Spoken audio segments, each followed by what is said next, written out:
So, Good.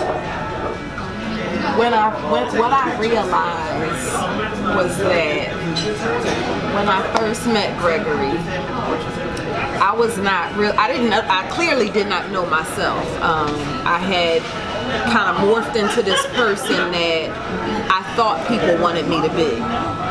But when I met him, as we talked about previously, I had a lot going on for myself. So I was a pastor, I was a doctor in mental health, which I still am, but you know, in supervisory roles and things of that nature. But when I met him, his first instinct was to jump right in. You know, you wrote books, okay, I want to help you advertise these books. I want to help you do this. You have this coming up. What do you need me to do? He would help me set up things and move things for me, and it was just something that was unknown to me. So as he continued to do that, he helped me to come in touch with myself, which caused me to love myself more. And when I stopped and thought about it, what I thought was falling in love with my husband or the relationship was actually falling in love with myself. And because I allowed myself to fall in love with myself, it made me step back and realize I had that much more to be grateful for, to appreciate in you, because you sparked that in me.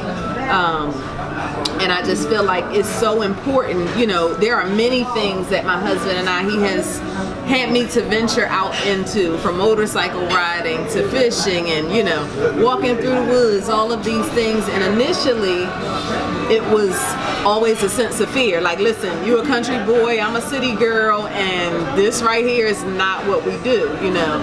But after very few times of trying it, I always found myself becoming more and more comfortable. Just too quick, too easy. And I'm like, what in the world is going on? And it wasn't until a couple of days ago I realized, as I stopped and thought about some of the things that we do, these are things that I really, really enjoyed when I was younger, as a young kid. And not to anyone's fault, but what I did was I started looking at other women as I was growing up and who they were, and I was around a lot of women who were, you know, very prissy, for lack of better words. So I tried to a certain degree, take that role on and take on the look of a pastor and the look of a professional doctor. So that also guided the activities, the things that I did. But as I stop and think about the things that my husband is sparking in me, a lot of it is things that I was comfortable with. So to me, that says that's who I was. So now that I've allowed myself to come from who I morphed into to be just who I am, it's really, really, really allowed me to have this amazing relationship, because I can be that much more for him.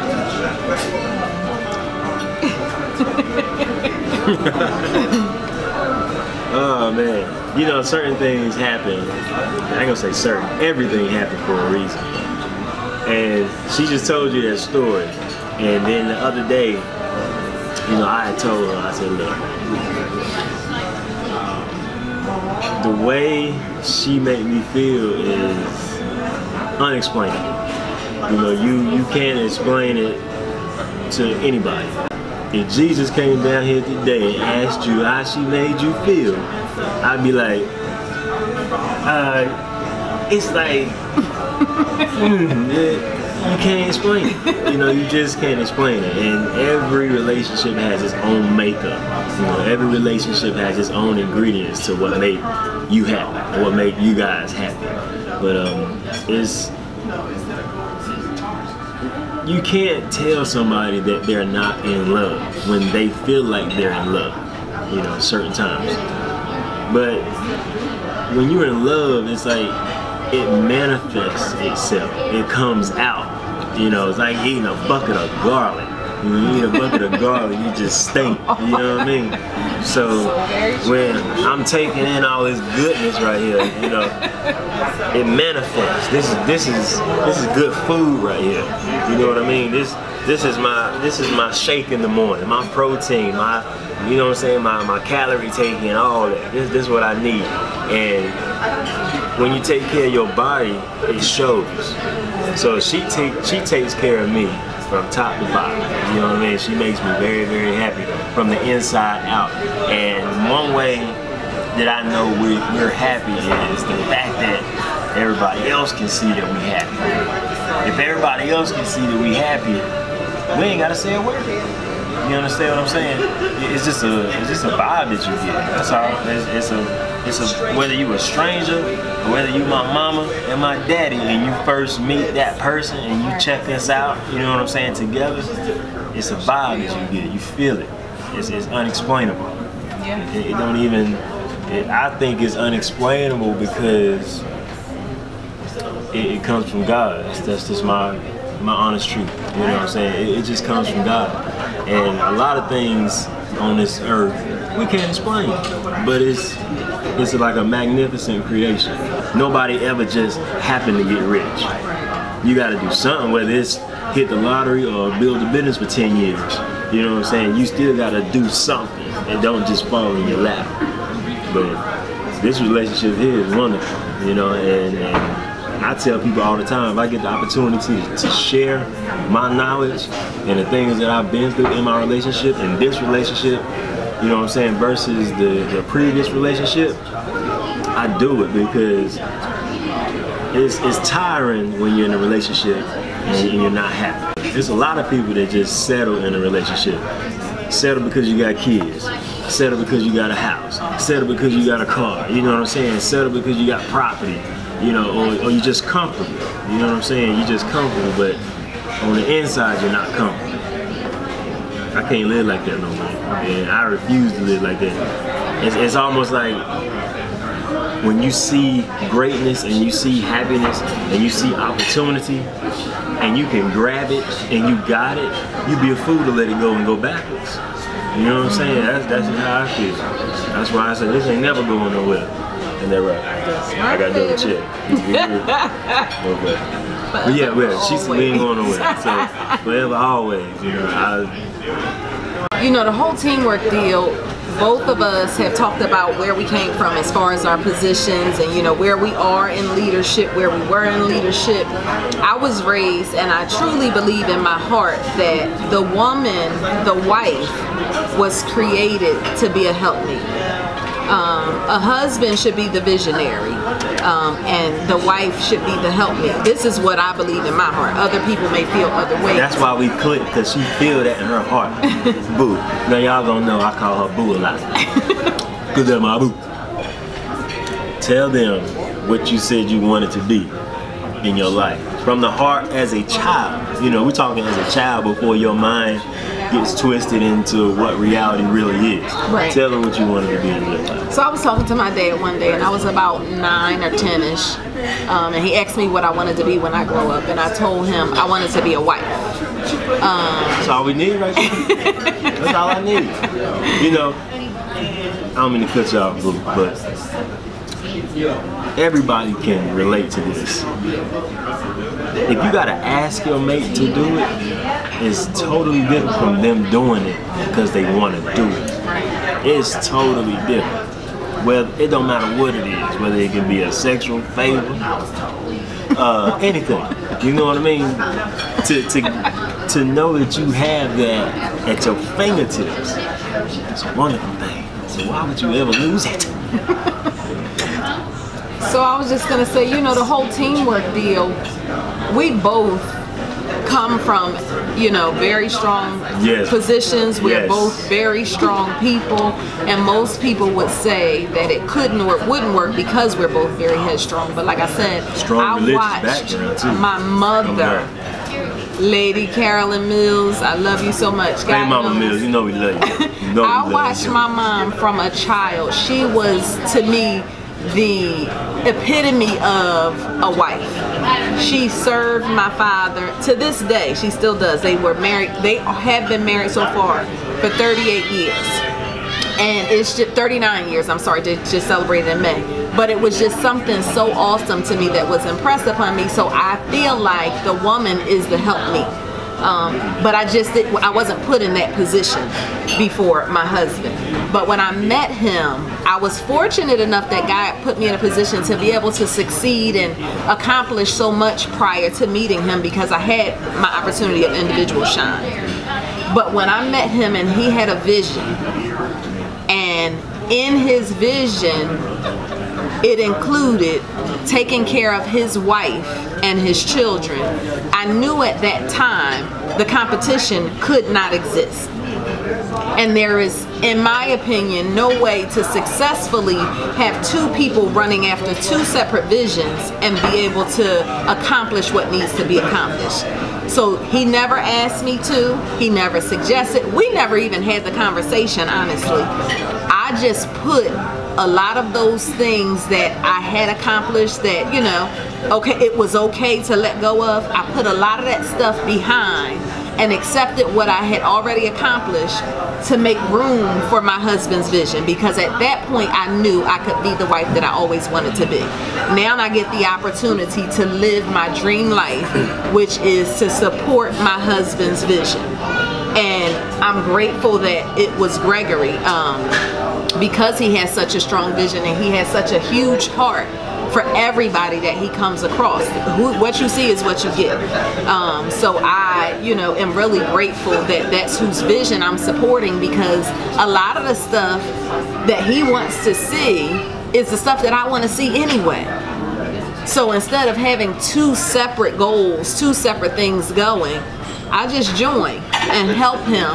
And through following his lead, because he is a man of God and because he has a great heart, it leads me to happiness. So one thing that I always say is, no, we're not perfect. There are days where we fuss just like everybody else.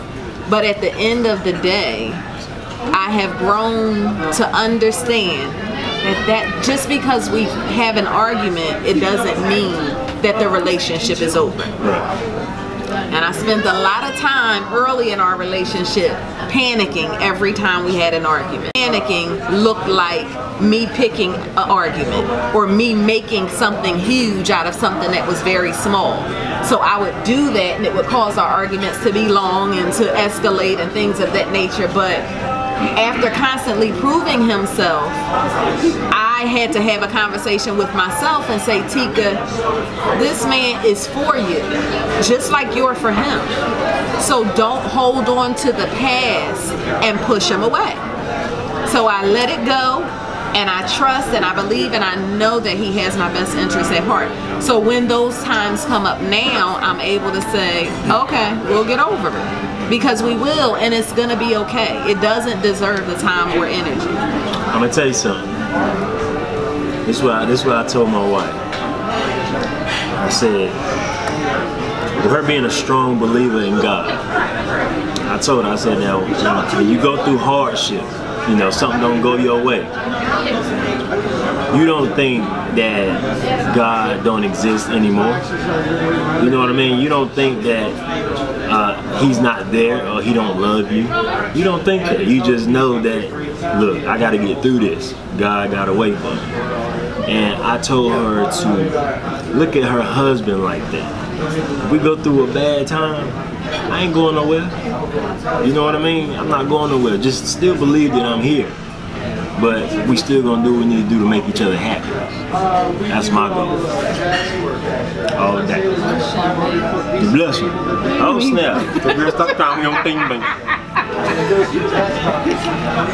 Making me blush. But it is what it is, though. You feel me?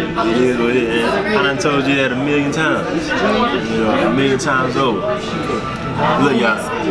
Go ahead. He has actually shown that to be true. You know, you hear things. Of course, you know, you feel like people are gonna tell you what you want to hear. Thank you. You feel like people are gonna, you know, you hear things, but when people actually show you what it is that they're saying, it's amazing.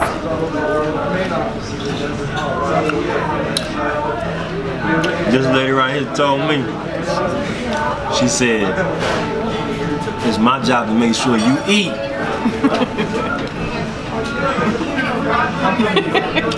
There we go, baby. Now, ladies, y'all gotta be smart. Make sure your husband eats. Now, I'm gonna say this too. Let me not get off topic. Make sure he eats. He or she eats, because you don't have to cook it. You just gotta make sure they eat. So nobody said that you have to do anything out of your element. Just make sure they get a good hot meal. That's all. Okay, so we have a question from Kiana from Philly. Hey, Kiana. Hey, Kiana. I don't know you, but thank you. She wants to know, how did we know it was time to move forward from our previous relationships? Be truthfully honest, once again, I was told it's time to move on.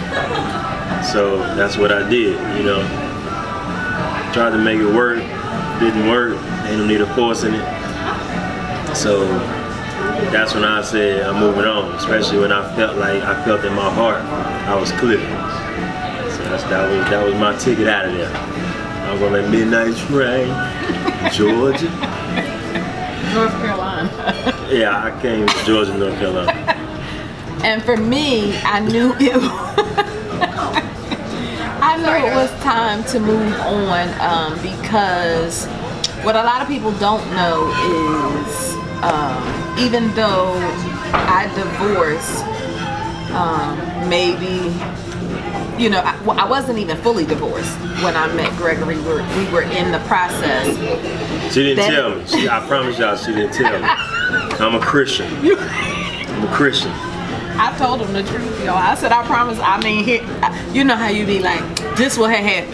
That's what I told him when he asked me, was I married? This will happen. Yeah. But no, so I knew it was time to move forward, because for a couple of years leading up to that time, I felt myself distancing from the relationship and becoming comfortable with the fact that it was becoming more distant.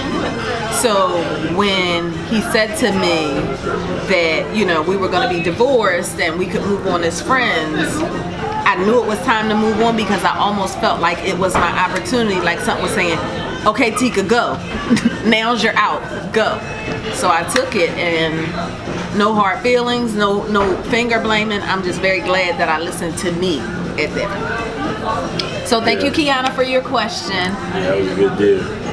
So guys, that concludes our show for today, but we definitely want you to continue to tune in.